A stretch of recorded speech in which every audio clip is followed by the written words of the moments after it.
Hello YouTube subscribers, Omega Apex 128, Joshua Beach back with another edition of Josh's Vlog. Now last time when I left you off, we discussed a little console there that I would like to call the Hyperscan, of course. You know, we kind of learned just a little something new about a console you may not have ever heard of before, but one of the last things that I recall discussing with that console involved a little something that I like to call homebrew. Homebrew development is actually pretty popular as far as like pirating your own software goes and creating your own games or just playing games that were meant to be on one console but actually ended up on another. Not to say that that example would ever happen or anything like that, but it could. So that brings me to our next console. It was a console that was originally released in the American market on September 1993. The original console itself was actually released that year. Another one later came on in 1994, and then a third model actually came out in 1995. And that's the model that I actually have, the FC10. You need plenty of time to think about what the console is, and I present to you the Panasonic 3DO, the real system. Panasonic 3DO back in the early 90s actually went out of its way to insult Super Nintendo and Sega Genesis, saying that they were basically just baby toys, whereas this was the real game system. But like I said at the end of my previous video, it came with a price, $699.99 in the American market. So what's so impressive about the system that would make it cost so much money that third-party support wasn't even available for the console? Developers were afraid to put their software onto this kind of console, mainly because who was going to buy it? Who had it? Do you know anybody back in the day who had one of these? I had never even heard of it. Not even going to lie to you, when I actually found that console, I picked it up for $60. A little place here in Olympia, Washington called the Toy Box. Very nice store. Ought to think about giving it a visit if you haven't been there. The guy was so nice enough that when he found out that I had such a large collection, he actually gave me more 3DO games for free. Whether it was just to get them off his hands or because I was such a valued customer, I'm not sure, but I'm willing to bet it was because he just wanted me to take them off his hands. Regardless though, the Panasonic 3DO is a very interesting system for the time and pretty fun to play nowadays really. There were a lot of great games for it, including the definitive home port of Super Street Fighter 2 Turbo, which is a really great game. If you've never played that before, which obviously you more than likely have if you're watching this vlog. But there was a great port of that game on here. There was a lot going on with the system itself. We've got a couple of expansion ports, one in the back, and then there's an AV expansion port on the side, which I can't ever seem to get open. I won't worry about it right now. But regardless, the one thing that made the console interesting for even having three consoles is the controller port on the front. Obviously, again, we're going back to that old style controller port that you saw in the Atari 2600, Sega Genesis, and everything like that, but there was only one. Here's the controller for it. This is the controller that most people are commonly aware to see. You've got your standard D-pad right over here, three buttons here, the basically start and select, which in this instance also featured play, pause, and stop. We'll get to that in a moment. Some of the other console controllers for it, though, also had turbo buttons on top. There was actually a spot where you could plug in the headphone jack to it, volume controls. But then on the top of the controller, that's where the Player 2 port goes. Yes, you actually daisy chain the controllers together. I honestly don't know what the idea was behind it or anything like that of, you know, actually plugging in one controller into another or anything like that. But I mean, we always just kind of look at it as, well, you know, I guess if you're playing like a 2 or 3 player game or something like that, one of the players could get all angry if they were getting, you know, losing or something, and just yank their controller. There you go, all controllers unplugged. Probably screw up the game by doing so.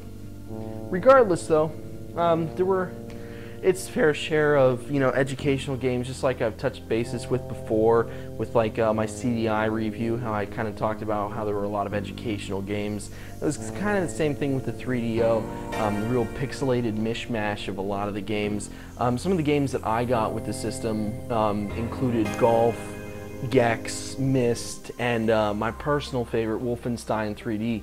I absolutely love playing it on the 3DO just because it's more fluent than the Super Nintendo port version. I mean, the graphics are amazing. 32-bit CPU with 16-bit with graphic capability as well. So as far as the console being advanced for its time, it's not an understatement by any means. It's a really great console. The technology was somewhat adopted when the PlayStation was created, but for the most part, I mean, it was just ahead of its time, really. There were a lot of really great games, though, as far as the interaction goes.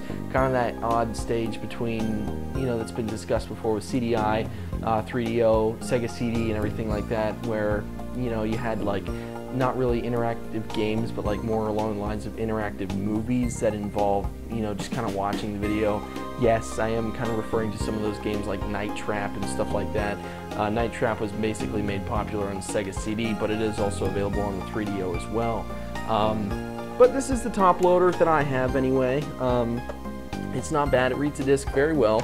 The other two versions of the console were front-loading systems. One was by Sanyo, I want to say, and one was by Gold Star. I believe the Gold Star was the one that came out in '94, and then the Sanyo was the one that came out in '93. But regardless, it is a good system, but it was ahead of its time. So back to the homebrewing and the pirating, that's the biggest thing about this system that still makes it popular today, even though it is an interesting piece of history and everything. The biggest thing about this system, there is no lockout chip. There is nothing at all built with the system preventing you from pirating your own games or doing whatever you want with it. And that's not just this console, that's on all of them. I mean, there's absolutely no problem with that. Yeah, I mean, there's been some reports of some games not working, like as far as if you wanted to play a Japanese version of one game on the 3DO here in the States, but it wouldn't work or anything like that. There's been a couple reports of that. But, I mean, you could, providing that you've got the appropriate source codes and everything like that, you could take one of your favorite PC games or something like that and put it right on the 3DO as long as, you had what you needed.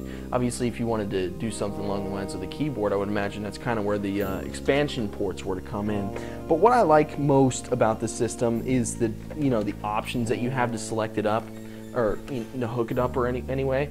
You've got the standard RF like you would see on a NES at the time or anything like that. You got an S-video and standard AV jacks as well. I really like that because it actually gives you the ability to hook it up without having to get in any kind of special hookups. Because I mean there are times where I get frustrated. I don't have like the little gray box thing or anything like that for my NES or my Sega Genesis.